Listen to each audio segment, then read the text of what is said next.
எல்லோருக்கும் வணக்கம். Welcome back to my channel A to Z vlog. நீங்கள் எல்லோரும் சந்தோஷமாகவும் ஆரோக்கியமாகவும் இருக்க கடவுள்கிட்ட வேண்டிக்கிறேன். ஏன்னா ஆரோக்கியங்கிறது ரொம்ப முக்கியங்கிறது இந்த வீடியோவில் நீங்கள் ரொம்ப தெரிஞ்சுக்குவீங்க. நான் இதுக்கு முன்னாடியே ஒரு வீடியோ போட்டிருந்தேன். அதில் வந்து என்னோடய செகண்ட் ப்ரெக்னென்சியில் வந்து எனக்கு பெல்ஸ் பால்சி வந்துருச்சு அப்படின்னு சொல்லி போட்டிருந்தேன். டபுள் மைண்டடில் தான் நான் இந்த வீடியோவை ஷூட் பண்ணினேன். வீடியோவை யூடியூப்பில் போடலாமா வேண்டாமாங்கிறது எனக்கு பெரிய யோசனையாக இருந்தது. ஏன்னா இந்த வீடியோ ஷூட் பண்ணும்போது நிறைய இடத்துல நான் பிரேக் டவுன் ஆகி அழுதுட்டேன். வச்சு கண்டென்ட் கிரியேட் பண்ணுங்கிறது என்னோட ஐடியா கிடையாது. நல்லா பிறந்த ஒரு குழந்தை எப்படி இந்த அளவுக்கு மோசமான சூழ்நிலைக்கு போச்சு அப்படிங்கிறத தான் நான் இதில் சொல்லியிருப்பேன். உங்களுக்கு இன்ட்ரெஸ்ட் இருந்தால் மட்டும் பாருங்கள், இல்லை அப்படின்னா தயவு செஞ்சு இந்த வீடியோவை இதோட ஸ்கிப் பண்ணிக்கோங்க. டபுள் மைண்டடில் ஷூட் பண்ணதுனால வீடியோ நீங்கள் நினைக்கிற அளவுக்கு கிளாரிட்டியெல்லாம் இருக்காது. ஜஸ்ட் கண்டென்ட்டை மட்டும் கேப்சர் பண்ணிக்கோங்க. உங்களுக்கு இதெல்லாம் பார்க்க பிடிக்கல, கேட்க பிடிக்கல, தயவு செஞ்சு வீடியோவை இதோட ஸ்கிப் பண்ணிக்கோங்க. தேங்க்யூ. ஷார்ட்ஸும் ஒரு ரீலும் கூட ஒன்று அப்லோட் பண்ணியிருந்தேன். அதில் வந்து நிறைய பேர்த்துக்கு வந்து புரியலை, எனக்கு புரியலை, என்ன ஆச்சு எனக்கு கிளியராக சொல்லுங்கன்னு சொல்லியிருந்தீங்க. அப்படி உங்களுக்கு புரியலை அப்படின்னா நீங்கள் கண்டிப்பாக இந்த லாங் வீடியோ பார்த்துருந்தீங்க அப்படின்னா புரிஞ்சிருக்கும். அதாவது செகண்ட் ப்ரெக்னென்சியில் எனக்கு பெல்ஸ் பால்சி வந்துருச்சு அப்படிங்கிறத சொன்னேன். பெல்ஸ் பால்சினா என்ன நிறைய பேர் கேட்டிருந்தீங்க. பெல்ஸ் பால்சிங்கிறது ஒரு சைடு வந்து ஃபேஸ் ஒர்க் ஆகாமல் போகிறது. அது எதர் ரைட் சைடு லெஃப்ட் சைடு, அது ஒவ்வொருத்தவங்களுக்கும் ஒவ்வொரு மாதிரி. எனக்கு வந்து என்னோடய லெஃப்ட் சைடு வந்து ஒர்க் ஆகாமல் போயிடுச்சு. இப்போவுமே நீங்கள் பார்த்தீங்கன்னா நான் பேசுகிறதுல நல்ல வித்தியாசம் தெரியும். என்னோடய ஆக்டிவ் இந்த பக்கம் இருக்கிற அளவுக்கு வந்து இந்த பக்கம் இருக்காது. நான் சிரித்தேன் அப்படின்னா கூட வாய் இந்த பக்கம் போகிற அளவுக்கு இந்த பக்கம் போகாது. கண்ணுமே வந்து பார்த்திங்கன்னா ஒரு மாதிரி ஃபேஸு நல்லா உத்து பார்த்தா சம்திங் டிஃப்ரெண்ட்டாக இருக்கிறது தெரியும். எனக்கு அது ஓகே, இப்படி தான் இனிமேல் நம்ம ஃபேஸ் இருக்க போதுங்கிற மாதிரி நான் மைண்ட் செட் பண்ணிக்கிட்டேன். இந்த மாதிரி ஒரு பக்கம் பேரலைஸ் ஆகிறது தான் வந்து பெல்ஸ் பால்சி அப்படின்னு சொல்லுவாங்க. இது வந்து என்னோடய ப்ரெக்னென்சி டைமில் வந்துருந்தது. பட் இதில் ஷாக்கிங்கான விஷயம் என்னென்னா, நான் அந்த வீடியோ போட்டப்போ நிறையா பேர் எனக்கும் வந்திருக்கு, இது எனக்கும் வந்திருக்கு, சரியாயிடுச்சு அப்படின்னு சொல்லி போட்டிருக்காங்க. பட் செலக்டட் பீப்புளாக ஒரு 4 பேர்த்தோட கமெண்ட்ஸ் மட்டும் எனக்கு ரொம்ப ஓகே நம்மளோட ரிலேட் ஆகுது அப்படிங்கிற மாதிரி இருந்தது. எல்லோரும் என்ன சொல்லியிருந்தாங்கன்னா, இது எனக்கும் வந்தது, என்னோடய ப்ரெக்னென்சி டைமில் வந்தது, என்னோடய அம்மாவுக்கு வந்தது, பாட்டிக்கு வந்தது, பட் இந்த மாதிரி பர்டிகுலர் டைமில் சரியாக போயிடுச்சு, ஃபிசியோ வச்சோம், நியூரோ டாக்டர் கன்சல்ட் பண்ணோம், சரியாக போச்சுங்கிற மாதிரி போட்டிருந்தாங்க. பட் ஒரு சிலவங்களை மட்டும் அவங்களுடைய ப்ரெக்னென்சி டைமில் வந்திருக்கு. பட் அந்த டைமில் வந்து ஸ்டிமுலேஷன் வச்சா, அதாவது கரண்ட்டில் இப்படி மைல்டாக எலக்ட்ரிக் ஸ்டிமுலேஷன் கொடுப்பாங்க, அந்த மாதிரி வச்சா பேபிக்கு ஏதாவது சஃபர் ஆகிடுமோன்னு சொல்லி யாரெல்லாம் அந்த டைமிங்கை கொஞ்சம் டிலே பண்ணி ஆஃப்டர் டெலிவரிக்கு அப்புறமேட்டு ட்ரீட்மெண்ட் பார்த்தாங்களோ அவங்களுக்கெல்லாம் வந்து அந்த க்யூரபிள் டைம் வந்து ரொம்ப லாங் லாஸ்டிக்காக போயும் ஒர்க் ஆகாமல் போயிருக்கு. இந்த கேட்டகரியில் தான் நான் வருவேன். என்னோடய செகண்ட் ப்ரெக்னென்சி இவ்வளோ ஒரு டஃப்பான ஜோலியாக இருக்கும்னு தெரிஞ்சிருந்தால் நான் அந்த ப்ரெக்னென்சி சைடே நான் வந்து போயிருக்க மாட்டேன். திருப்பி சொல்கிறேன், எனக்கு நிறைய கண்டென்ட் இருக்குது. இதை பற்றி பேசுகிறதுக்குமே வந்து அவ்வளோ ஸ்ட்ராங்கான மைண்ட் எனக்கு இல்லைப்போ. என்கிட்ட க்ரியேட் பண்ணுறதுக்கு கண்டென்ட் நிறையா இருக்குது. பட் என்னென்னா ஒரு அவேர்னஸ் வீடியோ ஒன்று போட்டிருக்கோம் ஒரு புரிதலுக்காக. ஏன்னா எனக்கு இப்படி ஒரு வீடியோ கிடச்சிருந்தா நான் கொஞ்சம் உஷார் ஆகியிருந்திருப்பணும்னு எனக்கு தோணுச்சு. அதனால ஓகே, பேசுகிறவங்க என்ன வேணாலும் பேசுவாங்க, இவ பாரு எல்லாத்தையும் கண்டென்ட்டாக போடுறேன்னு. நான் அதை பற்றிலாம் நான் கவலைப்படலை. எனக்கு வந்து என்னென்னா, எனக்கு ஒரு வீடியோ இப்படி கிடச்சிருந்தா நான் கொஞ்சம் உஷாராயிருப்பணும் அப்படின்னு தோணுச்சு இல்லையா. அந்த மாதிரி என் வீடியோ பார்த்து ஏதோ ஒரு 2 பேர்த்துக்கு யூஸ் ஆனால் கூட எனக்கு போதும். ஏன்னா இந்த செகண்ட் ப்ரெக்னென்சியில் நான் தாண்டி வந்த கஷ்டம் அவ்வளோ பெரிய கஷ்டம். அது வந்து பேர் பண்ணிக்க முடியாது எது கூடயும். ஓகே, இதோட ஒன்று இது மோசம் இல்லைன்னு பேர் பண்ணிக்க முடியாது. அதனால் ஒரு அவேர்னஸ்க்காக தான் இந்த வீடியோ போடுறேன். என்ன நடந்ததுங்கிறத நான் உங்களுக்கு என்டையர் ஜேர்னியுமே கிளியராக சொல்கிறேன். என்னோட செகண்ட் ப்ரெக்னென்சி எனக்கு ஃபஸ்ட்டு ஒரு பாய் பேபி இருக்கான். அவனுக்கு இப்போ 4.5 years ஆகுது. இப்போ எனக்கு செகண்ட் டைம் கன்சீவ் ஆன நார்மல் கன்சீவ் தான். இதில் எந்த ப்ராப்ளமும் இல்லை. நான் என்னோடய ஃபஸ்ட்டு ப்ரெக்னென்சிலேயே வந்து ஒரு சில விஷயமெல்லாம் எனக்கு மெடிக்கல் இஷ்யூஸ்லாம் கொஞ்சம் ஒரு 7th month பக்கமாக வர ஆரம்பிச்சது. ஃபஸ்ட்டுமே எனக்கு ப்ரீடம். ஸோ அதோட வீடியோ வந்து பார்த்துட்டு இதை பார்த்தீங்கன்னா இன்னும் கிளாரிட்டி கிடைக்கும். செகண்ட் ப்ரெக்னென்சி ஸ்மூத்தாக தான் போச்சு. ஸோ ஃபஸ்ட் ப்ரெக்னென்சியில் நான் ஒரு சில இன்ஜெக்ஷன் போட்டேன்னு சொன்னேன் இல்லையா. அந்த இன்ஜெக்ஷன் இப்போயும் எனக்கு வந்து சஜஸ்ட் பண்ணாங்க. ஈவன் இனிஷியல் ஸ்டேஜில் இருந்தே நான் அப்போ போட்டது வந்து 3rd 4th monthலேருந்து ஸ்டார்ட் பண்ணேன் அப்படின்னு சொன்னேன் இல்லையா. இது வந்து இனிஷியல்லேருந்தே போடணும் அப்படின்ட்டாங்க. இது போடவே கூடாதுல்ல, நம்ம வந்து இதை தாண்டி வந்துடணும்னு நினச்சோம், திருப்பி மாட்டிக்கிறமேனுங்கிற மாதிரி ஒரு சலனம் இனிஷியல்லே இருந்தது. பட் பேபி நல்லா தான் இருக்குது, உங்களுக்கு வந்து ரத்தம் உறையிற தன்மை வந்து அதிகமாக இருக்குது, இன்கேஸ் பின்னாடி வந்து உங்களுக்கு வந்து ரத்தம் உறையிற தன்மை வந்து அதிகமாகிடுச்சு அப்படின்னா நம்ம அப்போ இந்த இன்ஜெக்ஷன் போட்டோம்னா ஒர்க் ஆகாது, நம்ம இப்போ இருந்தே போட்டுக்கிட்டு இருக்கணுங்கிற மாதிரி என்னோட கைனகாலஜிஸ்ட் வந்து எனக்கு சஜஸ்ட் பண்ணாங்க. ஓகேன்னு நானும் சொல்லிவிட்டு ஓகே நம்மளுக்கு வந்து இந்த ப்ரெக்னென்சியில் வந்து எந்த ப்ராப்ளம் நம்ம எவ்வளோ கஷ்டப்பட்டாலும் சரி குழந்தைய வந்து நல்லபடியாக அந்த உலகத்துக்கு கொடுத்துடணுங்கிறதுல மட்டும் கிளியராக இருந்ததுனால டாக்டர் சொல்கிறதுக்கெல்லாம் தலையாந்துச்சு. ஓகே நான் போட்டுக்கிறேன் அப்படின்னு சொல்லிட்டு. ஈவன் இந்த இன்ஜெக்ஷன் 24 hours ஒன்ஸ் போடணும். 24 hours ஒன்ஸுங்கிறதுனால நான் வந்து டெய்லியும் அலாரம் வச்சு அலாரம் அடித்து வித்தின் 1 or 2 minutesக்குள்ளே போய் அந்த இன்ஜெக்ஷன் நான் போட்டுருவேன். அந்த மாதிரி தான் என்னோடய என்டையர் ஜேர்னியுமே இருந்தது. ஃபுல்லாகவே இன்ஜெக்ஷன் போட்டு தான் அந்த ஒரு செக்கப் மிஸ் பண்ண மாட்டேன், ஒரு டேப்லெட் மிஸ் பண்ண மாட்டேன். அலாரம் போட்டு எல்லாத்தையும் கரெக்டாக நான் எடுத்துக்கிட்டு வந்தேன். என்ன ஆச்சு அப்படின்னா 28th வீக் வரைக்கும் எல்லாமே ஸ்மூத்தாக தான் போய்கிட்டு இருந்தது. அந்த 29th வீக் ஆரம்பிக்கும் போது என்ன ஆயிடுச்சுன்னா எல்லாமே ஸ்மூத்தாக தான் போய்கிட்டுருக்கு. அது வரைக்கும் எந்த ப்ராப்ளமும் இல்லை. பேபிக்கு மட்டும் தண்ணி கம்மியாக இருக்குது, தண்ணி கொஞ்சம் நீங்கள் நிறையா குடிக்கணும் அப்படின்னு மட்டும் அதுக்காக இந்த ஷேஷ் எல்லாம் கொடுப்பாங்க இல்லையா, அதை தான் வந்து கன்சியூம் பண்ணிகிட்டு இருந்தேன். ஒரு 28th வீக்கு கம்ப்ளீட் ஆகும்போது பார்த்திங்கன்னா அந்த சண்டே எனக்கு வந்து பெல்ஸ் பால்சி வந்துருச்சு. சண்டே பெல்ஸ் பால்சி வந்தது. அப்படிங்கிறனால என்னால் எந்த டாக்டரையோ பார்க்கவே முடியலை. ஏன்னா சண்டே எல்லாமே லீவில் இருக்காங்க. இந்த மாதிரி சும்மா டியூட்டி டாக்டர் அந்த இப்படி தான் இருந்தாங்களே தவிர நான் கரெக்டாக பார்க்க வேண்டிய டாக்டரை வந்து என்னால் பார்க்க முடியலை. ஓகேன்னு சொல்லிவிட்டு வெயிட் பண்ணி மண்டே வந்து ஒரு நியூராலஜிஸ்ட்டை கன்சல்ட் பண்ணுறோம். அவங்க வந்து சொல்லிட்டாங்க இது பெல்ஸ் பால்சி தான், இதுக்கு வந்து ட்ரீட்மெண்ட் இதுதாங்கிற மாதிரி சொல்லிட்டாங்க. பட் பேபி இருக்கிறதுனால டேப்லெட்ஸ் வந்து அவங்க வந்து வேண்டாம் அப்படிங்கிற மாதிரி சொன்னதுனால நானும் அதை விட்டுட்டேன். அதுக்கப்புறமேட்டு என் ஃபோக்கஸ் எல்லாமே வந்து யோசிச்சு பாருங்கள், குழந்தைக்கு தண்ணி பத்தலை. டாக்டர் வந்து எனக்கு டெலிவரி டேட் கிட்ட வர மாதிரி இருக்குங்கிற மாதிரி சொல்லிட்டாங்க. 28th வீக் 9th வீக்கில் தான் ட்ராவல் ஆகிட்டுருக்கேன். நான் பேபியை பார்ப்பேனா இல்லை என்னோடய ஃபிசியோ பார்ப்பேனா எனக்கு என்ன பண்ணுறதுனே தெரில. டாக்டர் வந்து இப்போதைக்கு டெய்லியும் ஃபிசியோ வைங்கினாங்க. ஃபிசியோதெரபிஸ்ட்டுமே நான் போன வரைக்கும் ஒவ்வொரு ஃபிசியோதெரபிஸ்ட்டும் ஒவ்வொன்று சொல்கிறாங்க.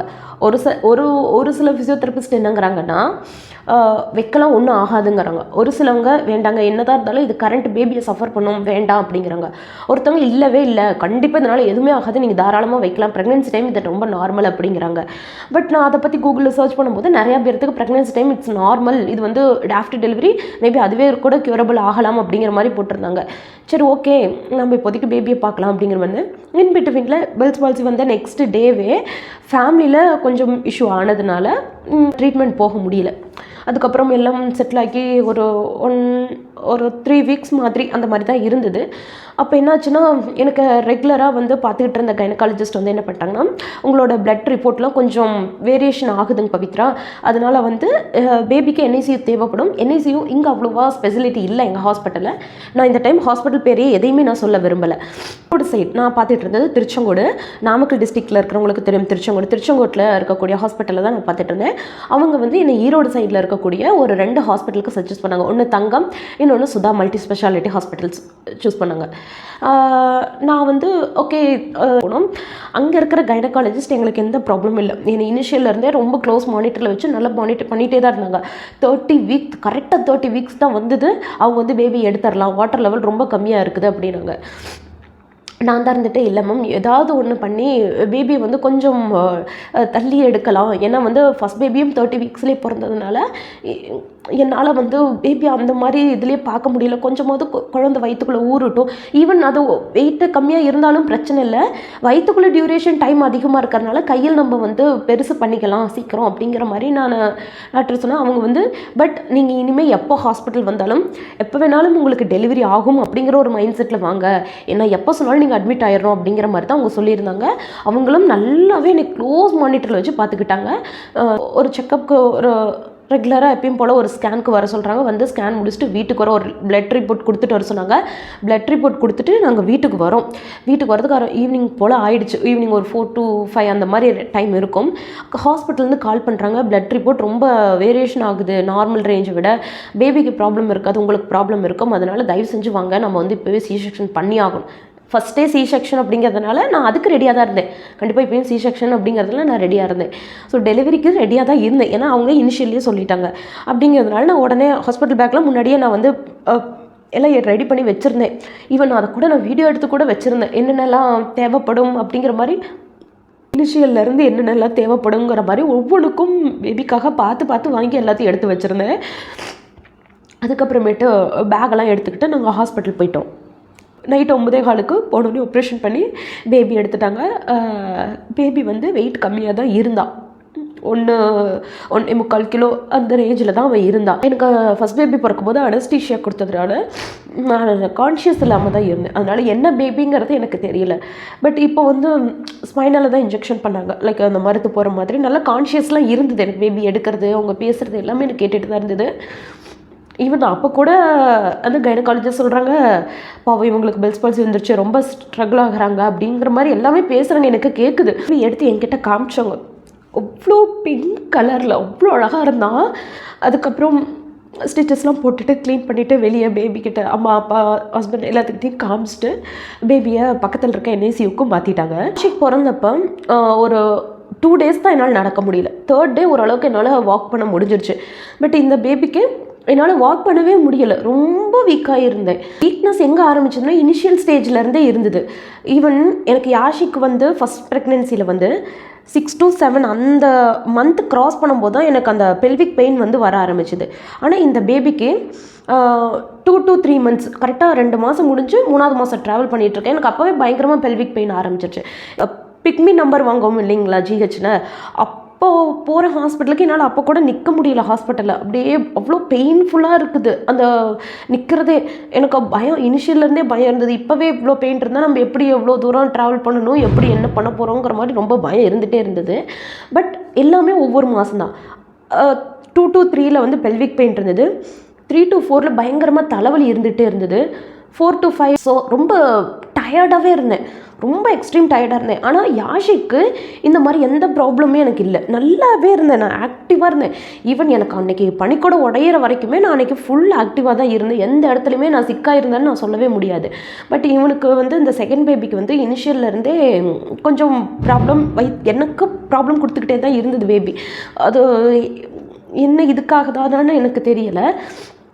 அதுக்கப்புறம் என்ஐசியூக்கு பேபியை மாற்றினதுக்கப்புறமேட்டு ஒரு 4-5 days கழித்து தான் என்னால் நடக்க முடிஞ்சுது. என்ஐசியூக்கு போகிறேன் பேபியை பார்க்குறதுக்கு. ஃபுல்லாக வயரு ட்ரிப்ஸ் போட்டிருக்கிறாங்க. ஒரு மாதிரி இருக்கிறான் அவன். பிங்க் கலரில் காட்டின குழந்த மாதிரியே அவன் இல்லை. நான் டாக்டர்கிட்ட கேட்குறேன், ஜாண்டிஸ் வந்து கொஞ்சம் அதிகமாக இருக்குது அப்படிங்கிற மாதிரி சொல்லியிருந்தாங்க. சரி ஓகே அப்படின்னு ஒரே நாள் தான். அவனுக்கு வந்து அது வரைக்கும் ஃபீட் கொடுக்கவே இல்லை, ஆன்டிபயோட்டிக்ஸ் தான் போய்கிட்டு இருந்தது.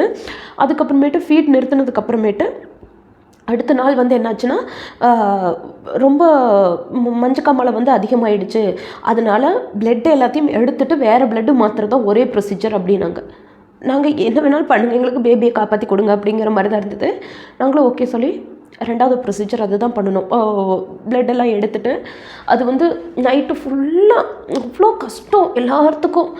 அது நைட்டு ஃபுல்லாக அவனுக்காக பிளட்டை தேடி அலைஞ்சு பிடிச்சி வாங்கி அதை ப்யூரிஃபை பண்ணி ஒரு பெரிய ப்ரொசீஜர் நடந்தது. ஏன்னா நியூ பார்ன் இல்லைங்களா, வெயிட்டும் கம்மி.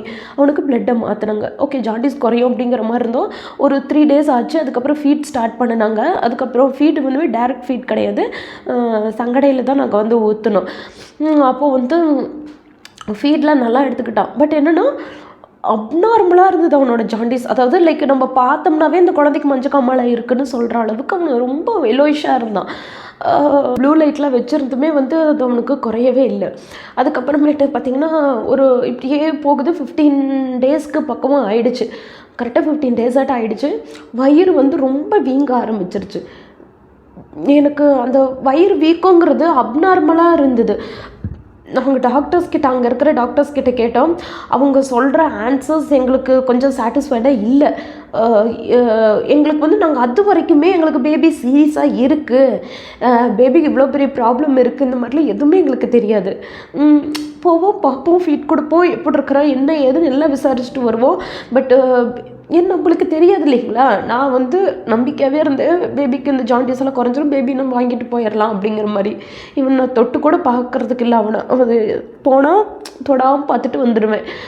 அதுக்கப்புறமேட்டு 15 days கழிச்சு வயிறு வீக்கமாக இருந்தோடனே அங்கே இருக்கிற டாக்டர் சொல்கிற பதில் எனக்கு கொஞ்சம் சாட்டிஸ்ஃபைடாக இல்லை. அதனால் நான் என்ன பண்ணணுன்னா வேறு ஒரு ஹாஸ்பிட்டலுக்கு, யாஷிகை பார்த்த ஹாஸ்பிட்டலுக்கு மூவ் பண்ணணும். ஒரு ஹாஸ்பிட்டல் அதுவும் ஈரோட்டில் தான் இருக்குது. பூபதி அப்படிங்கிற ஒரு சார் பார்க்குறாங்க. என்னோடய ஃபஸ்ட் பேபியும் அவர் தான் பார்த்தாரு. யாஷிக்கு எமர்ஜென்சி கேரில் இப்போ அவர் ஒர்க் பண்ணிக்கிட்டு இருந்தார். இப்போ ஓனர் ஹாஸ்பிட்டல் வச்சுருக்கிறாரு.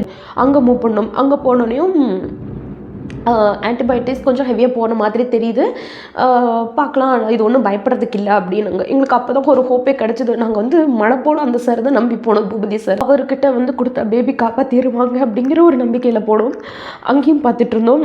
அங்கே ஒரு 4 days ஆட்ட வச்சுருந்தாங்க.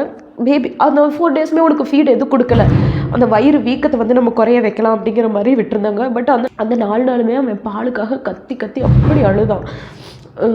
அவன் ஆனால் எனக்கு ஃபீட் நல்லா வருது, ஆனால் என்னோடய பேபிக்கு அந்த ஃபீட் கொடுக்க முடியலை. அவன் வந்து அந்தளவுக்கு கத்தி கத்தி அழுதுகிட்டே இருந்தான்.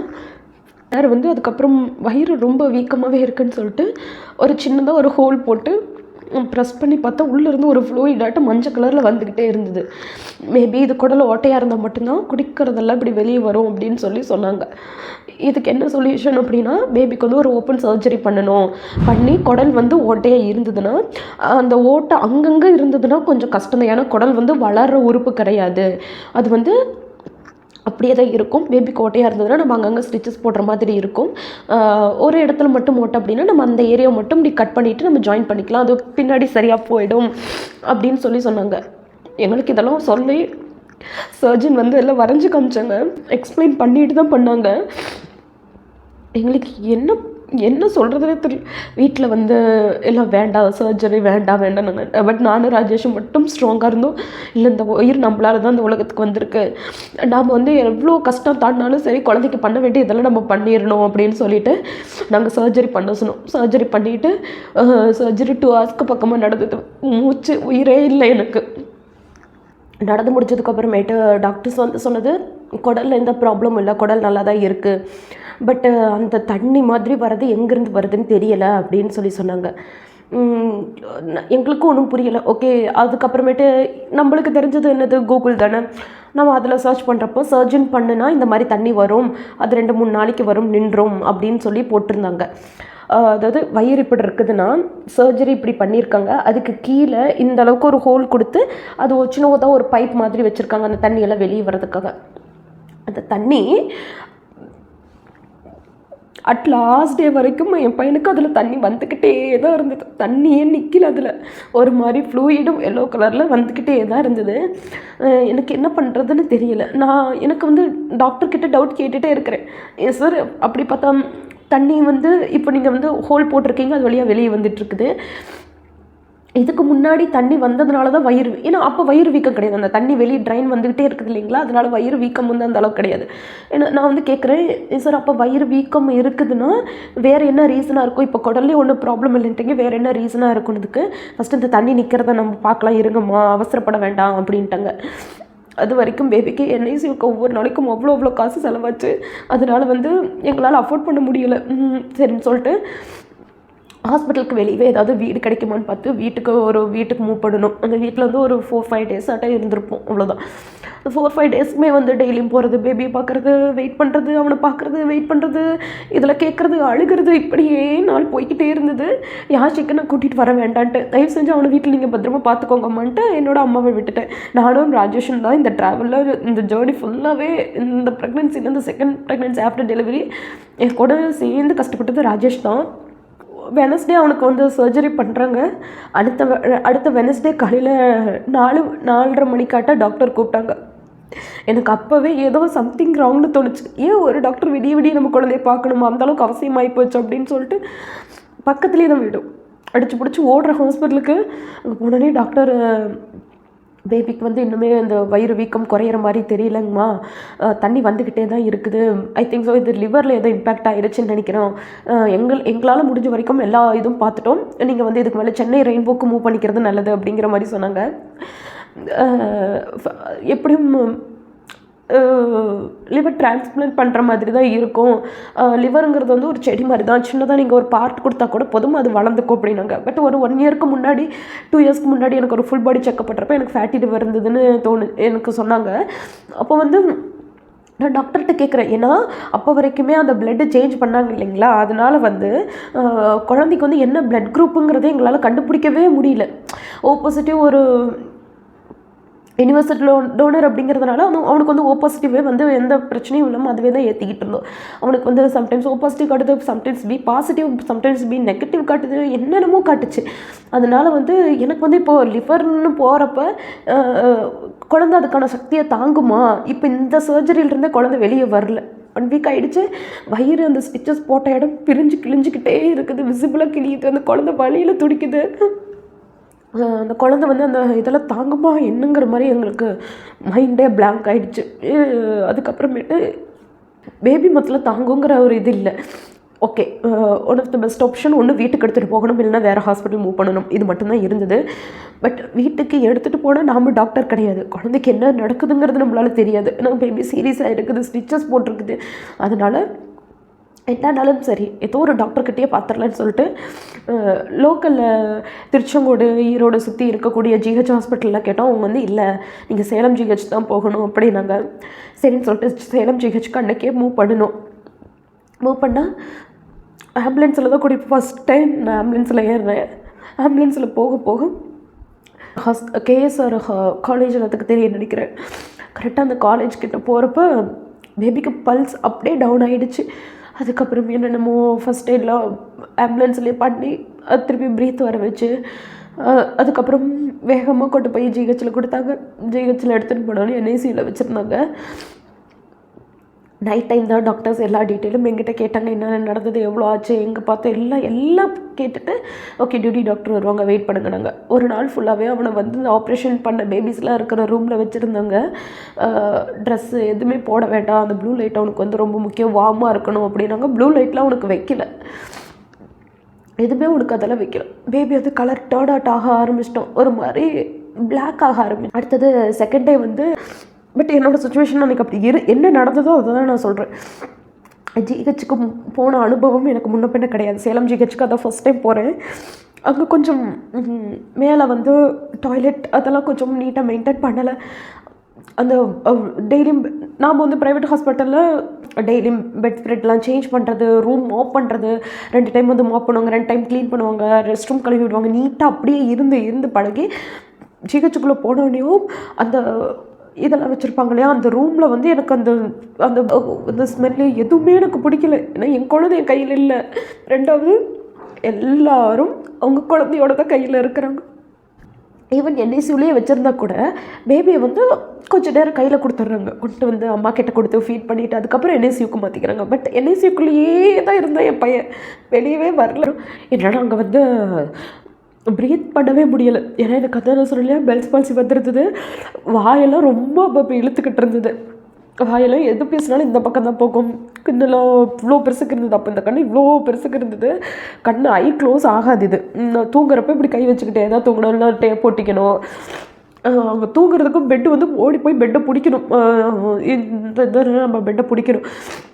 வீட்டில் இருக்க யாரையுமே பார்க்க விடலை, ஜிஹெச்சுக்குள்ளே விடவே இல்லை.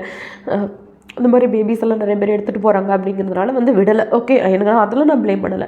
அதுக்கப்புறம் நைட் டியூட்டி பார்க்குற நர்ஸ் வந்து ரொம்ப பொலைட்டாக நடந்துக்கிட்டாங்க. நான் அவங்கள ப்ளேம் பண்ணிட்டேன். மார்னிங் ஒரு நர்ஸ் வந்தாங்க. நான் பேபி கிட்ட நின்றுக்கிட்டே இருந்தேன். அதுக்கப்புறம் ஒரே ஒரு சேர் கிடச்சிது, அந்த சேர் கிட்ட நான் உட்காந்துருந்தேன். விடிய நானே வேறு ஏதாவது டாக்டர் வருவாங்களா, நர்ஸ் வருவாங்களா, ஏதாவது பண்ணுவாங்களான்னு பார்த்தா ஒன்றுமே பண்ணலை. பையனை அப்படியே போட்டு வச்சுருக்கிறாங்க. அதுக்கப்புறம் அடுத்த நாள் வந்து நர்ஸ் வந்து டியூட்டி மாற்றி விட்டாங்க இல்லையா.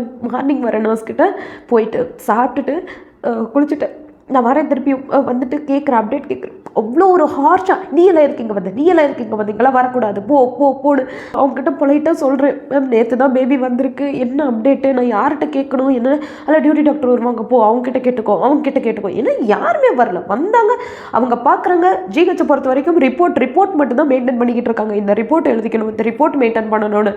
பட் பேரண்ட்ஸ் எவ்வளோ கஷ்டத்தோட நம்ம எத்தனை இதோட தாண்டி இந்த குழந்தைங்க வச்சுருக்குறோம், இதெல்லாம் அவங்க புரிஞ்சுக்கவே இல்லை. நான் எல்லாத்தையும் ப்ளேம் பண்ணேன். ஒரு சில டாக்டர்ஸ் ரொம்ப பொலைட்டாக பொறுமையாக என்கிட்ட பதில் சொன்னாங்க. ஒரு சில நர்ஸ் ரொம்ப ஹார்ஷாக அவ்வளோ ஹார்ஷாக பேசுகிறாங்க. ஈவன் அந்த பொண்ணுக்குள்ள ரொம்ப சின்ன வயசு தான் இருக்கும். அந்த பொண்ணெல்லாம் பேசுகிற பேச்சு இவ்வளோ தானே இல்லை. சேலம் ஜிஹெச்சில் தான் இது நடந்தது. எனக்கு ஏன் அப்போது யாரையும் கம்ப்ளைண்ட் பண்ணணும், ப்ளேம் பண்ணணுங்கிறதெல்லாம் இல்லை. யார் கை காலில் விழுந்தாவது என் குழந்தைக்கு ஏதாவது ஒன்று கொடுங்க. எனக்கு ஒரு நப்பாசை. இங்கெல்லாம் நடந்த மிராக்கள் ப்ரைவேட் ஹாஸ்பிட்டலில் இருந்து நடந்த மிராக்கள் ஜிஹெச்சுக்கு வந்து நடந்துடாதா, என் குழந்தை இதாகிடாதான்னு. அப்புறமேட்டு செகண்ட் டே சொல்லிட்டாங்க, மனசு வந்து தைரியமாக்கிக்கோங்க, பேபி பிழைக்கிறது கஷ்டம்தான் அப்படின்ட்டாங்க. வந்தாங்கம்மா நீங்கள் வந்து மனசு தைரியமாக்கிக்கோங்க அப்படின்னாங்க. எனக்கு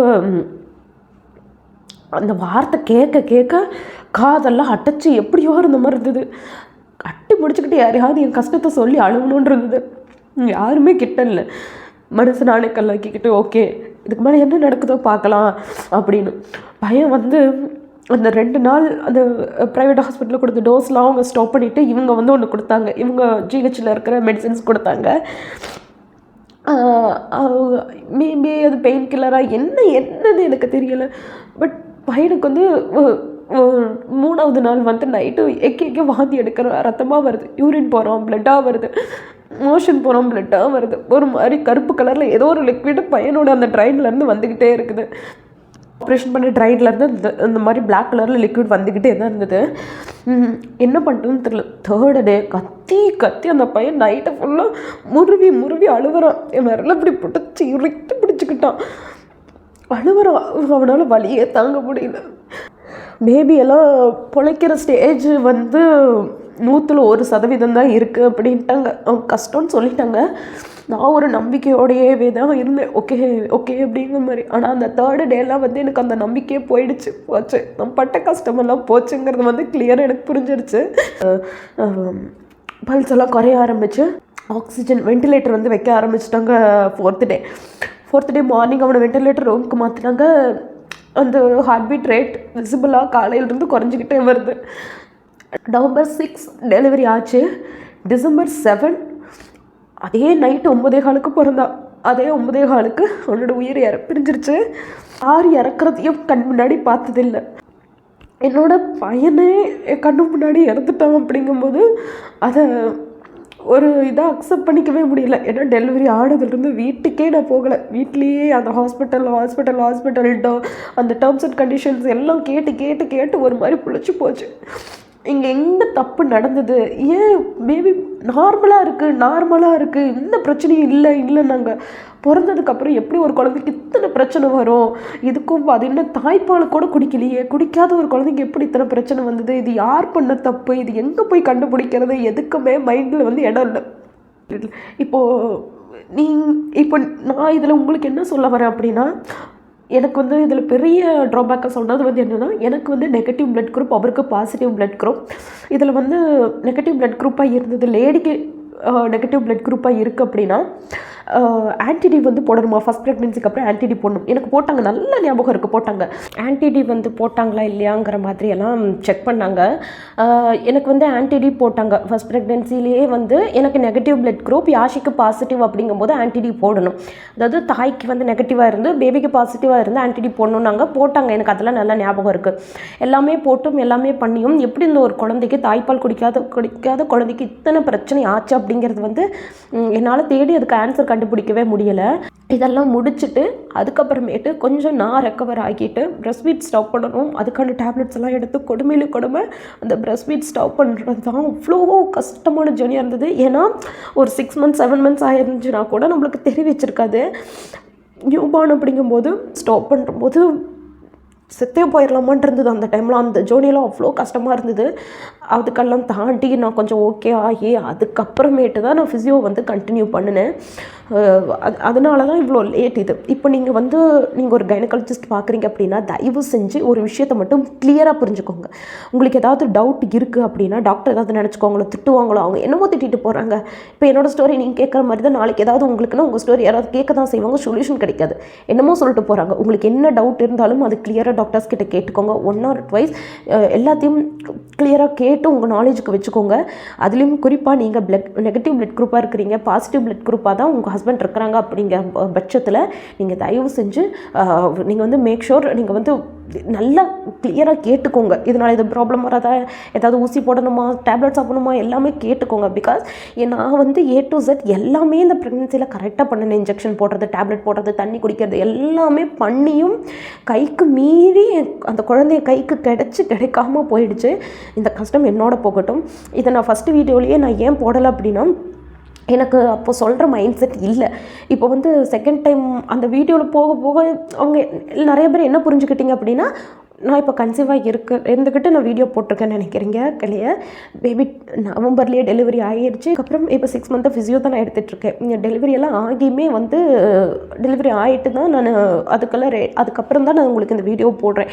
நிறைய பேர் நினச்சிட்டுங்க நான் இப்போ கன்சீவாக இருந்துகிட்டே நான் இந்த வீடியோ போட்டிருக்கேன், பேபி பிறந்ததுக்கப்புறம் சரியாயிடுங்கிற மாதிரி ஹோப் கொடுத்துட்ருக்கீங்க. இது வந்து சிம்பத்தி கிரியேஷன் வீடியோ கண்டிப்பாக கிடையாது. இப்படியெல்லாம் இருக்குது அப்படிங்கிறத நீங்கள் தெரிஞ்சுக்கோங்க. நீங்கள் போகிற ஹாஸ்பிட்டலில் எல்லாமே கரெக்டாக இருக்கா, பேபிக்கு எல்லாம் சேஃபாக அப்படிங்கிறத வந்து பார்த்துக்கோங்க. ஒரு சில ஹாஸ்பிட்டலில் வந்து நான் சொல்ல விரும்பலை, எதையுமே நான் சொல்ல விரும்பலை. பட் ஒரு சில ஹாஸ்பிட்டலில் நான் வந்து விசிபிளாக பார்த்தது என்ன அப்படின்னா, ஒரு சில ஹாஸ்பிட்டலில் வந்து போகிறதுக்கு முன்னாடியே டாக்டரை வந்து ஃபிக்ஸ்டு பண்ணிடுறாங்க இவங்க தான். மேபி நான் ஃபஸ்ட்டு எடுத்தோன்னே பூபதி சார்கிட்ட என்னோடய பையனை கூட்டிகிட்டு வந்திருந்தேன். அது என்னோடய பையனை கூட்டிகிட்டு வந்திருந்தேன், என் பையன் கிடச்சிருப்பானோ என்னமோ. இதில் வந்து நான் யாரை ப்ளேம் பண்ணுறதுன்னு எனக்கு தெரியலை. நான் யாரையும் ப்ளேம் பண்ணவும் இதில் ரெடியாகவும் இல்லை. ஏன்னா இதுக்கு மேலே பண்ணி அதை பற்றி பேசினாவே எனக்கு அழுக வருது. அதுக்கான சொல்யூஷன் தேடுறதுக்கான மைண்ட் செட் எனக்கு இல்லை. பார்க்குற நீங்கள் உஷாராக இருந்துக்கோங்க. மெடிக்கல் மாஃபியா வேர்ல்டில் மட்டும் மாற்றிக்காதீங்க. வீடியோவில் குழந்தைக்கு நடந்த விஷயம் எல்லாமே சொல்லிட்டேன்னு சொல்ல முடியாது. இதோட இன்னும் ஒரு சில இடத்துல மோசமான ஒரு சில நிகழ்வுகள் நடந்தது. அதை நான் சொல்கிறதுக்கே நான் விரும்பலை. அதனால அது என்னோட போகட்டும். அண்ட் நிறைய பேர் கேட்டது வந்து என்னென்னா, எதுக்காக நீங்கள் வந்து முடிய வெட்டி இருக்கிறீங்க, இதுக்கும் அதுக்கும் என்ன சம்மந்தம், இதனால் என்ன ப்ராப்ளம் ஆச்சு அப்படிங்கிற மாதிரி கேட்டிருந்தீங்க. ஃபிசியோ எடுக்கிறதுனாலையா, இல்லை நியூரோ டேப்லெட் சாப்பிட்றதுனாலையா, இல்லை ஆஃப்டர் டெலிவரினாலையா, என்னென்ன ரீசன் தெரியல, எல்லாமே நல்லா தான் போய்கிட்டு இருந்தது. பட் சடனாக என்ன ஆச்சுன்னு தெரியல, எனக்கு வந்து கொத்தாக வந்து முடி கொட்ட ஆரம்பிச்சுது. இப்போ நீங்கள் பார்க்குறது எல்லாமே கொஞ்சம் அருவருப்பாக இருந்தாலும் பட் இதான் உண்மை. ஒரு மாதத்துக்குள்ளே என் தலையிலேருந்து கொட்டின முடி தான் இது. ஒவ்வொரு தடவையும் நான் தலை செய்வரப்போ பஞ்சாக அவ்வளோ முடி வந்துட்டு இருந்தது. ஓகே, தலைக்கே குளிக்க வேண்டான்னு சொன்னாங்க பெல்ஸ் பால்சி வந்ததுனால. தலைக்கும் குளிக்க வேண்டாங்கிறாங்க, முடியும் வேறாக கொட்டிக்கிட்டு இருக்குது. ஓகே, கம்மியாக முடி இருந்தாவது மெயின்டைன் பண்ணுறதுக்கு கொஞ்சம் ஈஸியாக இருக்கும் அப்படிங்கிற காரணத்துக்காக நானே ஹேர் கட் பண்ணிட்டேன். இதுக்கும் மாத்திரைக்கும் மெடிசின்ஸ்க்கும் பெல்ஸ் பால்சிக்கும் எந்த சம்மந்தமும் கிடையாது. எனக்கு சொல்யூஷனே தெரியலை. முன்னாடியெல்லாம் பார்த்திங்கன்னா பயங்கரமாக சொட்டையே விழுக ஆரம்பிச்சிருச்சு. கண்டினியூஸாக நிறையா ஹோம் ரெமெடி ட்ரை பண்ணி எல்லாமே கைவிட்டுருச்சு. அதுக்கப்புறமேட்டு நானாகவே பார்த்துட்டு நெல்லிக்காய், கருவேப்பிலை இந்த மாதிரி ஜூஸை வந்து கண்டினியூஸாக கன்சியூம் பண்ணும்போது ஓரளவுக்கு எனக்கு அந்த முடி கொட்டுறது மட்டும் இப்போதைக்கு ஸ்டாப் ஆகி திருப்பியும் ரீக்ரோத் ஆக ஆரம்பிச்சிருக்கு. ஒரு மாதம் அளவாக கண்டினியூஸாக வந்து நெல்லிக்காய், கருவேப்பிலை இந்த மாதிரி ஜூஸை மாற்றி எடுத்துக்கிட்டே இருந்தேன். அதுக்கப்புறமேட்டு வளர்ந்த முடியெல்லாம் தான் இது. நல்லா பார்த்தாவே உங்களுக்கு வித்தியாசம் தெரியும். குட்டி குட்டியாக இருக்கும். இந்த குட்டி குட்டியாக இருக்கிற எல்லாமே இப்போ எனக்கு அந்த ஜூஸ் குடித்ததுக்கப்புறமேட்டு வளர்ந்த முடி தான். ஆனால் ஹேர் க்ரோத் வந்து நல்லா இருந்தாலும் முடி கொட்டுறது ஸ்டாப் ஆகலை. ஆனால் சொட்டையான இடத்துலலாம் வந்து நல்ல க்ரோத் வர ஆரம்பிச்சிருச்சு. நான் இந்த வீடியோவில் இந்த ஹாஸ்பிட்டலுக்கு நான் போனேன், எனக்கு இப்படி ஆயிடுச்சுன்னு என்னோட எக்ஸ்பீரியன்ஸை தான் ஷேர் பண்ணியிருக்கிறேனே தவிர, நான் இங்கே போனேன் இந்த மாதிரி ஆயிடுச்சு அதனால நீங்களும் இங்கே போகாதீங்கன்னு நான் எந்த ஒரு இடத்துலையும் மீன் பண்ணவே இல்லை.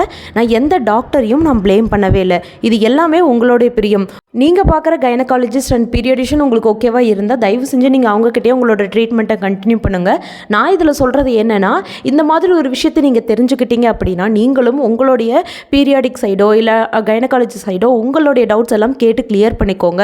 மேக் ஷோர் 1 or 2 உங்களுக்கு என்ன டவுட் இருந்தாலும் அவங்கக்கிட்ட கேட்டுக்கோங்க. எந்த ஸ்கேனையும் மிஸ் பண்ணாதீங்க. இதைத்தான் நான் சொல்ல வரேன். நான் சொல்கிறேன், இது வந்து கண்டென்ட் பேஸ்டு வீடியோ கிடையாது. அதனால் நீங்கள் பர்டிகுலராக இந்த வீடியோவை பார்த்துட்டு இதே மாதிரியான வீடியோஸ் எல்லாம் நம்ம சேனலில் வரும்னு நினச்சிங்கன்னா கண்டிப்பாக கிடையாது.